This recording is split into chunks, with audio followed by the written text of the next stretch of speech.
расули Худо саллаллоҳу алайҳи ва саллам болои ин назорат мекарданд ва намегузоштанд ки нафаре байни ин мардум иғво андозад, зеро ки ҳаммаи мардум якҷо шуда буданд ва онҳоро новобаста аз миллат, нажод, ҷинс ва ранги пӯст ислом баробар кард ва муттаҳид сохт.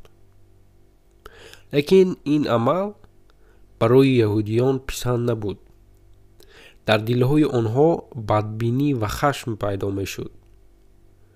вақте ки саҳобагонро бо ҳам ва муттаҳид медиданд, онҳо бисёр озурда мешуданд. Рӯзе Шаъс ибни Қойс, яке аз роҳбарони яҳудиён, рафт ва дид ки қабилаҳои авс ва хазраҷ якҷо бо ҳам муттаҳид шуданд. дид ки онҳо хурсанданд ва байни худ ҳеҷ мушкилие надоранд.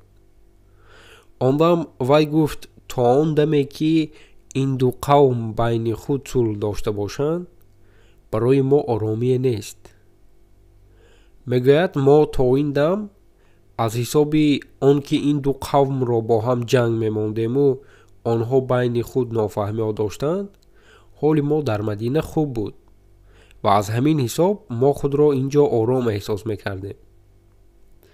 ҳоло бошад ин ду қавм бо ҳам сулҳ доранд ва боз болои ин ба онҳо муҳоҷирон низ ҳамроҳ шуданд.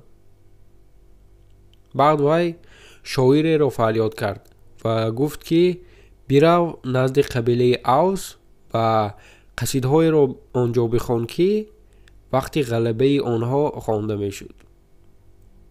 яъне яҳудиён ин ду қавмро бо ҳар роҳ бар зидди ҳам ҷанг меандохтанд ва дар яке аз бархӯрдҳо яке аз ҷангҳо, вақте ки қабилаи авс ғолиб баромада буд, онҷо қасидҳо хонда мешуд.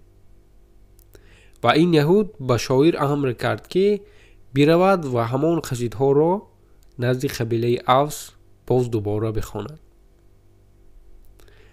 баъд аз ин боз нофаҳмиҳо байни ин ду қавм, яъне қавми авс ва хазраҷ авҷ гирифт. мардум ҷамъ шуданд, бо ҳам мегуфтанд ки агар боз ҷанг мехоҳед, биёед мо худи ҳозир онро оғоз мекунем. ва мардуми ҳарду қабила силоҳҳои худро гирифтанд ва ба майдони ҷанг баромаданд. ин дам онҳоро дар ин ҳолат паёмбар саллаллоҳу алайҳи ва саллам диданд. вақте расулуллоҳ саллаллоҳу алайҳи ва саллам назди онҳо омаданд, гуфтанд ки шумо чӣ кор мекунед? ман ҳоло зиндаам, шумо бошад аллакай байни худ ҷанг эълон мекунед. онҷо саҳобагон ҷамъ шуда буданд, яъне қавми авс ва хазраҷ. баъд расули акрам саллаллоҳу алайҳи ва саллам ба онҳо аз имондорӣ ва боварии онҳо ба худованди ягона ва паёмбари ӯ ёдовар шуданд. ва баъд аз ин мардум ором шуданд ва боз дубора муттаҳид гаштанд. ин маротибаи дуюм буд ки расулуллоҳ саллаллоҳу алайҳи ва саллам онҳоро бо ҳам якҷо карданд. ва давлате ки расули акрам саллаллоҳу алайҳи ва саллам бунёд карданд, ба осонӣ сохта нашудааст. ва мо бояд инро бидонем ки то ба пуррагӣ омода шудани он хело заҳматҳои зиёд барояш равона шудааст. ва чӣ гунае ки дар қисмати гузашта гуфта будем, паёмбар саллаллоҳу алайҳи ва саллам дар аввал роҳи корвонҳое ки аз Макка ба Шом ва ё ба Тоиф мерафтанд мебастанд ва ҳамин тавр бо душманони худ мубориза мебурданд. як рӯз паёмбар саллаллоҳу алайҳи ва саллам хабареро шуниданд ки корвони хело бузурге омада истодааст ва дар роҳбарии он корвон Абу Суфён истодааст.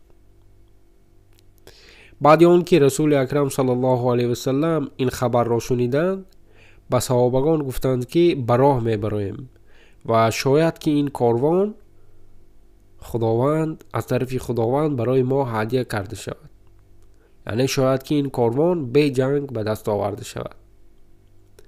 расули Худо саллаллоҳу алайҳи ва саллам گفتند که هر کدام نفری که همراه خود حیوانی سوار دارد با ما بیاید و اگر کسی نداشته باشد همراه ما نمی رود. و در این دم بعضی ها گفتند که رسول خدا، حیوانی سواری ما از شهر بیرون است، اجازه دهید تا رفته آن را بیاوریم و با شما همراه شویم.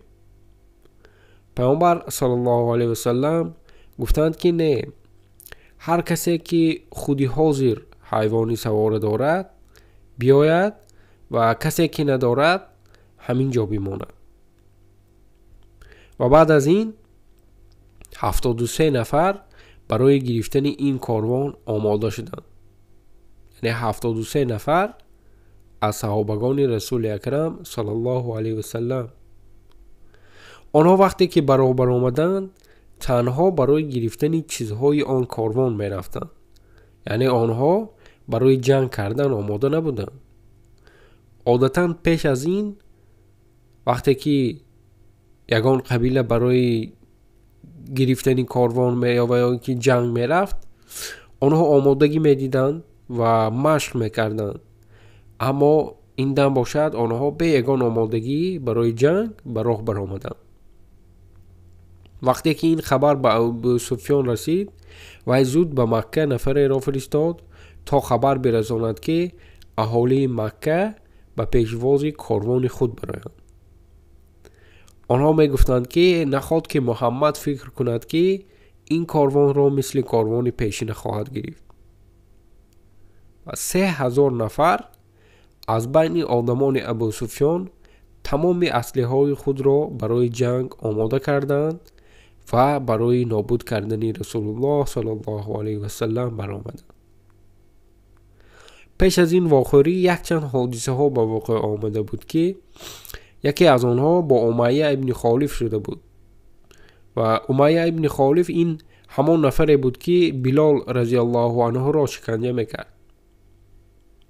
بعد از هجرت رسول خدا صلی الله علیه و سلم به مدینه، سعد ابن معاذ رضی الله عنه